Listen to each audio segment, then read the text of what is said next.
The 41st millennium is such a grim, dark setting, with humanity clinging to survival against all these overwhelming threats. It's got this gothic grandeur mixed with terrifying technology, and in the middle of it all is the Imperium of Man, a vast interstellar empire facing down the encroaching darkness. And leading humanity's fight is Roboute Guilliman, Primarch of the Ultramarines. It's interesting that you bring up Guilliman because he's often seen as more than just a warrior. He's this brilliant strategist, a really gifted leader, and an architect of empires. Right, and as one of the Emperor's Primarchs, his genetically engineered sons, he possesses incredible intellect and this unwavering resolve with a deep understanding of warfare and statecraft. Yeah, his story really is a saga of triumph and tragedy, loyalty and betrayal. Oh, absolutely. Yeah. From his childhood on Macragge to his current role as Lord Commander of the Imperium, it's this epic journey. Makes you wonder what kind of impact his upbringing on Macragge had on him. Yeah, for sure. Well, Macragge played a big part in shaping Guilliman's character. It was a world that valued order and efficiency and meritocracy principles that became like the cornerstones of his leadership style, influencing everything from his military tactics to his governance of Ultramar, his own stellar domain. It's almost like his early experiences on Macragge foreshadowed his impact on the Imperium.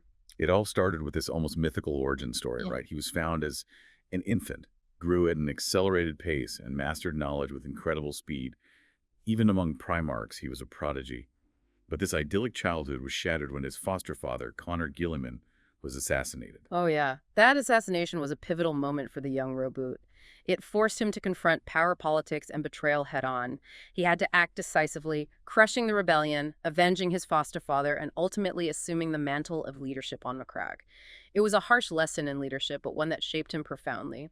And then the Emperor arrived and reunited with his lost son. It must have been an incredible scene. A father meeting the son he hadn't seen in decades, both possessing immense power and driven by a shared vision for humanity's future. It's no surprise that Guilliman was entrusted with leading the 12th Legion, which he promptly renamed the Ultramarines. The Ultramarines, under Guilliman's command, embodied his philosophy of warfare, disciplined, strategic, and efficient. They became renowned for their tactical brilliance and their ability to achieve victory while minimizing casualties. It's fascinating how this focus on minimizing casualties reflects Guilliman's pragmatism and respect for life, even in the midst of war. It definitely challenges the image of a ruthless conquering warrior. He didn't see his soldiers as expendable. They were valuable assets to be protected. This commitment to preserving humanity's strength would later become a key element of the Codex Astartes. Astartes Guide for all Space Marine chapters, which we'll discuss later. But for now, I'd love to hear more about Guilliman's ambitions beyond conquest, specifically the realm of Ultramar. Well, Ultramar stands as Guilliman's masterpiece, a testament to his vision and organizational skills. This self-sustaining domain encompassed hundreds of worlds, each a model of efficiency and stability. He wasn't just focused on expanding the Imperium, he was building something more enduring, a strong foundation for humanity's future. It was an empire within an empire designed not only to support the Great Crusade, but also to stand as a bastion of order should the Imperium ever face a catastrophic event. And as we know, catastrophe did strike in the form of the Horus heresy. The Horus heresy was a cataclysmic civil war that nearly destroyed the Imperium. The Emperor's most trusted war master, Horus, turned against his father, embracing the corrupting powers of chaos, and it led to a conflict of unimaginable betrayal. Brother turned against brother, Primarch fought Primarch, and the very foundations of the Imperium were shaken to their core. It was during this time that the Ultramarines faced one of their most devastating trials, the Battle of Calth. The Battle of Calth was a masterstroke of treachery orchestrated by the word-bearers who betrayed their supposed allies, the Ultramarines, and decimated their fleet in a surprise attack. What's striking about this event is not just the scale of the betrayal, but also its strategic significance. The word-bearers, through this attack, aimed to cripple the Ultramarines and isolate them from the rest of the Imperium, demonstrating the cunning and ruthlessness of the traitorous forces. Imagine the emotional impact on Guilliman. These were warriors who had fought side-by-side brothers in arms united against a common foe. And then in an instant, that trust was shattered, leaving Guilliman to grapple with the devastating consequences. Yeah, the attack on Calth was a turning point for Guilliman, forcing him to confront the harsh realities of the Horus heresy and the depths of betrayal within the Imperium. Despite the devastating blow, the Ultramarines under his leadership rallied and ultimately drove the word-bearers back, showcasing their resilience and unwavering loyalty. But it was a victory achieved at a terrible cost. Calth, once a paradise world, was reduced to a ravaged wasteland. And the Ruin Storm, a warp storm summoned by the Word-bearers, cut Ultramar off from the rest of the Imperium. This isolation, fueled by the belief that the Emperor might be dead or dying, led Guilliman to make a fateful decision: the creation of Imperium Secundus. Fearing the fall of Terra and driven by a sense of responsibility to preserve the ideals of the Great Crusade, Guilliman established a new Imperium. It was a controversial move born out of necessity and a desire to safeguard humanity's future. However, it also sowed the seeds of division and discord, a fact that would haunt Guilliman for millennia to come. It's a powerful example of the burdens of leadership and the difficult choices that must be made in times of crisis. Guilliman, believing he was acting for the greater good, inadvertently created a situation that could undermine the very unity he sought to protect. As the Ruin Storm began to dissipate, Guilliman learned the truth.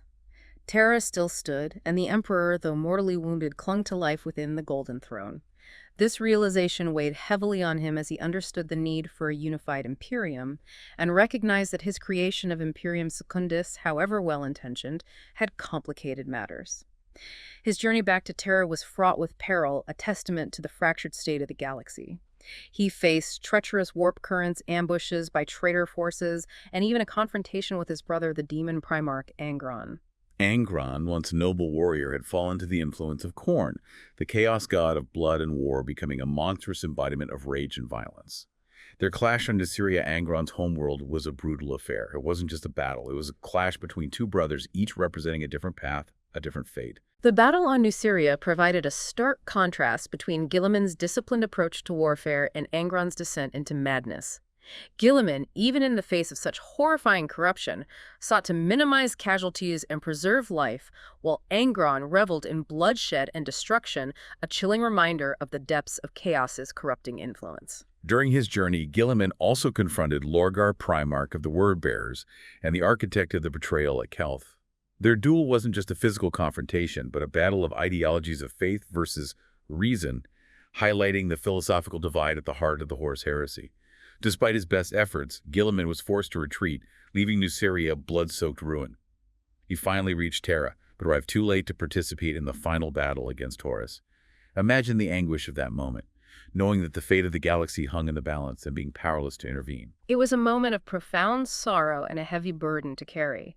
Guilliman had dedicated his life to serving the Emperor, to building a better future for humanity, but he had failed to be there when his father needed him most. It's a reminder that even the greatest heroes face setbacks, that even the most dedicated individuals can be overwhelmed by events beyond their control. His story, even up to this point, is full of profound loss and sacrifice. It's almost Shakespearean in scope. The Horus heresy marked a turning point for the Imperium, a loss of innocence, a descent into a darker age. And Guilliman, despite his superhuman abilities, was forced to confront the limitations of his own power. And yet, despite the weight of these experiences, he didn't give up. Guilliman, in the aftermath of the heresy, emerged as a symbol of resilience, of determination, of the enduring human spirit. He took up the mantle of Lord Commander and set about rebuilding a shattered Imperium. It was a monumental task, rebuilding a civilization spanning 1,000,000 worlds. What was his approach? Did he just focus on military strength, or did he recognize the need for something more? Guilliman understood that the Imperium needed more than just military might to survive. He recognized the need for order structure and a clear vision for the future. He set about reforming the Adeptus Astartes, creating the Codex Astartes as a guide to ensure the Space Marines' effectiveness and prevent future betrayals. This wasn't just about winning battles, it was about creating a sustainable foundation for the Imperium's future. The Codex Astartes was a monumental undertaking, codifying everything from organizational structure to combat doctrines, logistics, and even recruitment practices. It's fascinating how he drew upon his experiences, both positive and negative, to create this comprehensive guide shaping the future of the Space Marines for millennia to come. And it was during this time that he oversaw the second founding, breaking the original Space Marine legions into smaller chapters. This was a controversial decision met with resistance from some of his brother Primarchs. However, Guilliman believed it necessary to prevent the concentration of power that had enabled Horus's rebellion. It was a bold move, a testament to his strategic foresight. By dispersing the genetic legacy of the Ultramarines and creating dozens of new chapters, he ensured that the Ultramarines' way of war would live on, spreading their ideals and strategic brilliance across the stars. It was a way of safeguarding against future betrayals and ensuring that no single entity could hold too much power within the Adeptus Astartes. But his story doesn't end there. He continued to serve the Imperium for a century after the Second Founding, leading campaigns against the remnants of the traitor legions and facing down ancient evils. It was during one such campaign against his corrupted brother Fulgrim that he met his apparent demise. Fulgrim, once a paragon of beauty and perfection, had become a monstrous demon prince of Slaanesh, the chaos god of excess and pleasure. Their duel was a tragic clash of titans, a reminder of the bonds of brotherhood shattered by the Horus heresy. What a poignant image. Two brothers once united, now locked in a deadly struggle, each representing a different facet of the Imperium's fate. It speaks volumes about the complexities of this setting and the personal tragedies that unfold against the backdrop of galactic war. Can you tell me more about this encounter and its implications? Their duel was a clash of ideologies as much as it was a physical confrontation. Guilliman, representing order, discipline, and the pursuit of a brighter future for humanity, faced off against Fulgrim, now a creature of chaos, consumed by hedonism and driven by base desires. It was a battle that showcased both Guilliman's martial prowess and the depths of Fulgrim's corruption. And tragically, it was a battle that Guilliman couldn't win. Fulgrim, wielding a poisoned blade, mortally wounded him, leaving him seemingly beyond saving. His body, ravaged by the poison and on the verge of death, was placed in stasis within the Temple of Correction on Macrogh. The Imperium mourned the loss of its champion, his fate, a source of grief and speculation for millennia to come. So the Avenging Son, the architect of empires, the last hope of a shattered Imperium, seemingly fell to the forces of chaos. It's a tragic end to a heroic tale. But as we know, this isn't the end of Guilliman's story. The legend of Roboute Guilliman didn't end in that stasis field on Macrogh. It merely paused, waiting for the right moment to re-emerge, to rewrite its ending. And that's where we pick up 10,000 years later during the 13th Black Crusade, with the Imperium in a truly dire state. It's hard to grasp the sheer scale of the Imperium's decline during Guilliman's absence. A civilization spanning 1,000,000 worlds facing an enemy that embodies chaos and destruction. How did things get so bad? Well, the 13th Black Crusade, led by Abaddon the Despoiler, marked a turning point in the war against chaos. The fall of Cadia, the keystone defense against the Eye of Terror, shattered the Imperium's defenses, and the emergence of the Cicatrix Maledictum, this massive warp rift that split the galaxy in two, plunged countless worlds into darkness and chaos.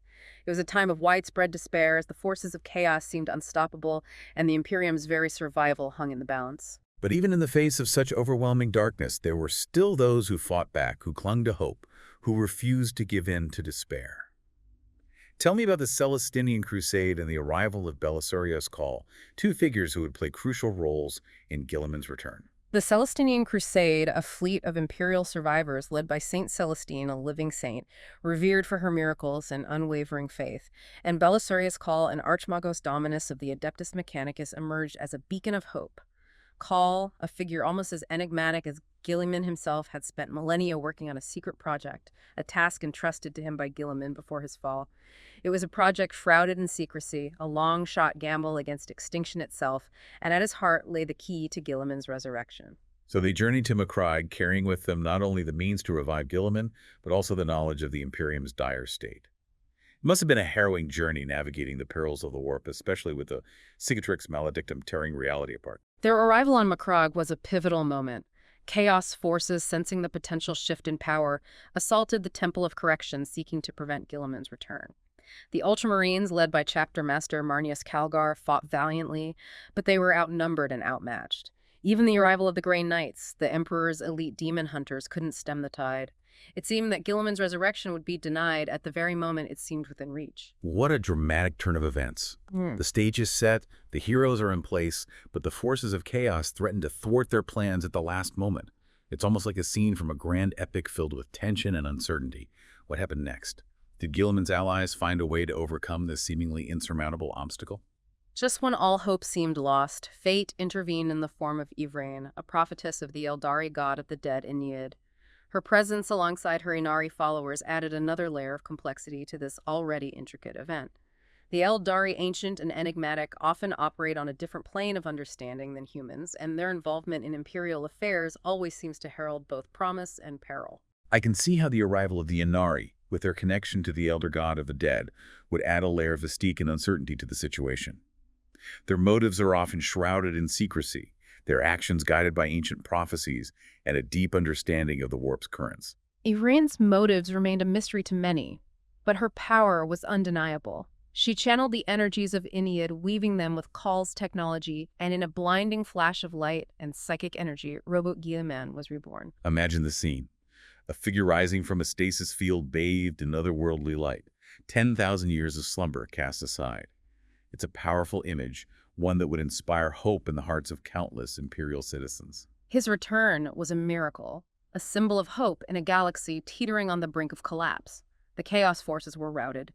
Macragge was saved, and a revitalized Guilliman, armed with a renewed sense of purpose, took command. What was his reaction to finding the Imperium in such a state? After 10,000 years, the galaxy he knew was gone, replaced by something far more fractured and desperate. Guilliman quickly assessed the situation, absorbing 10 millennia's worth of information and recognizing the gravity of the Imperium's plight. He saw the decay, the stagnation, the crippling bureaucracy that had choked the life out of the Emperor's dream. He knew that drastic measures were needed not just to repel the immediate threats, but also to address the systemic issues that had weakened the Imperium from within. It's a fascinating challenge for a leader. Returning to a world vastly different from the one you left behind, facing problems that have festered for centuries. It requires adaptability, a willingness to challenge the status quo, and a clear vision for the future. And Guilliman, it seems, possessed all of these qualities. He wasn't simply content to lead armies into battle. He sought to understand the root causes of the Imperium's decline and formulate a plan to address them. He knew that military victories alone wouldn't be enough. He had to reform the Imperium, to revitalize its institutions, to reawaken the spirit of progress and innovation that had once allowed humanity to conquer the stars. This proactive approach to leadership is something that sets Guilliman apart. He doesn't just react to events. He seeks to shape them to guide the Imperium towards a brighter future. Precisely.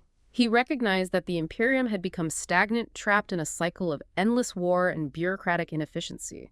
He sought to break that cycle, to usher in an era of renewal and progress. And to achieve this, he needed to introduce new ideas, new strategies, new ways of thinking. And that's where Call's other surprise comes in, the Primaris Space Marines. Tell me more about these new warriors and how they fit into Guilliman's plans for the Imperium. The Primaris Space Marines were Call's secret project, a culmination of his millennia-long research and experimentation. They were larger, stronger, and faster than their predecessors, representing a significant advancement in the Adeptus Astartes genecraft. Call had addressed many of the flaws that had been exposed during the Horus heresy, creating a new breed of warrior tailored to the specific challenges of a galaxy in the throes of chaos. Imagine the impact of their arrival. A new generation of Space Marines, armed with advanced weaponry and imbued with enhanced abilities. It must have been a game changer for the Imperium's war efforts. Their introduction wasn't without controversy.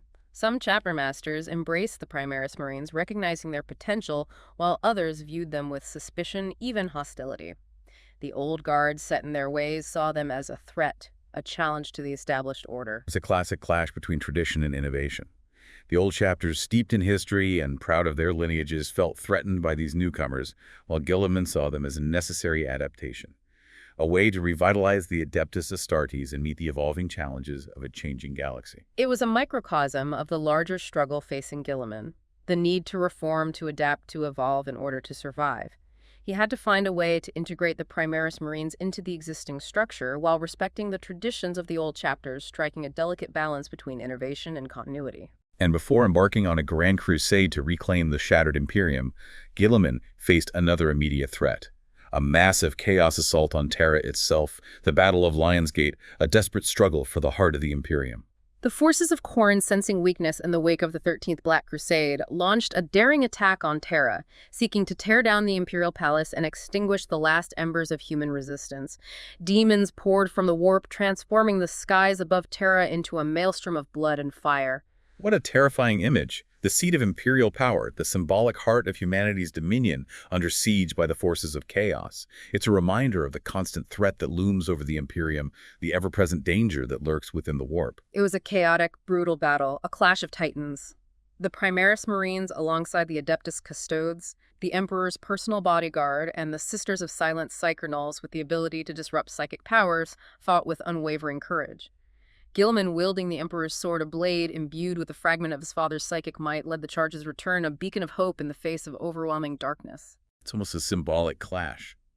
Guilliman, the embodiment of order and reason, wielding the Emperor's power against the forces of chaos and destruction. Did they manage to hold back the tide? Was Terra saved from this demonic onslaught. The forces of chaos were ultimately driven back. Terra was saved, but the victory came at a heavy price. The battle highlighted the Imperium's vulnerability, its reliance on outdated tactics, and its desperate need for reform. It underscored the need for a more proactive, offensive strategy to strike at the heart of chaos rather than simply reacting to its endless incursions. And that, I believe, is where the Indomitus crusade comes into play. Guilliman, realizing that the Imperium could no longer afford to simply hold its ground, decided to take the fight to the enemy. Exactly. The Indomitus crusade was Guilliman's answer to the growing threat of chaos. He assembled a vast armada, the largest seen since the Great Crusade, composed of Primarch Space Marines, veteran chapters, and other Imperial forces, all united under his banner, their mission: to reclaim the lost worlds, to push back the darkness, to restore order to a galaxy in chaos. It's an incredible undertaking, a testament to Guilliman's strategic vision and his ability to inspire and unite the disparate forces of the Imperium under a common goal. What were some of the key moments of this crusade? Were there any particular battles or events that stand out? The Indomitus crusade was a saga of epic battles, heroic sacrifices, and hard-won victories. Guilliman's leadership, his strategic brilliance, and his unwavering determination inspired countless others to fight for the survival of humanity. He traveled to Baal, the besieged homeworld of the Blood Angels, where he aided his brother Dante in repelling a massive Tyranid invasion, demonstrating the power of unity among the Primaris. He dispersed Primaris Marines to depleted chapters, bolstering their ranks and ensuring the survival of their genetic legacies.